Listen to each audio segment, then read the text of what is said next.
من گفتم و یارم گفت، گفتیم و سفر کردیم، از دشت شقایق‌ها با عشق گذر کردیم. از دشت شقایق‌ها با عشق گذر کردیم.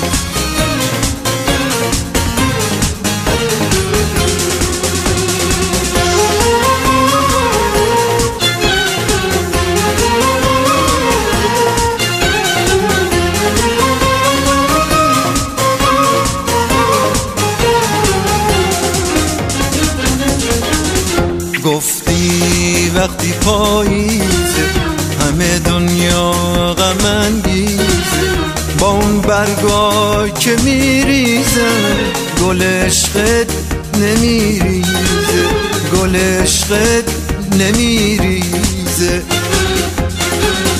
گفتم گل عشقت خزونو دیده گل داد، تموم دلخوشیشینه زیر پای تو افتاده، زیر پای تو افتاده.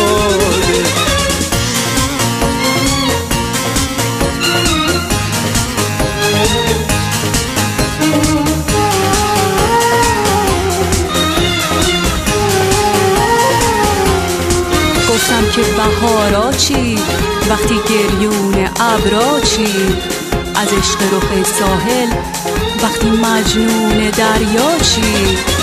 گفتم از تو میترسم یه وقت بری و تنهاشم، از این هجران از این دوری منم هم درد ابراشم، منم هم درد ابراشم.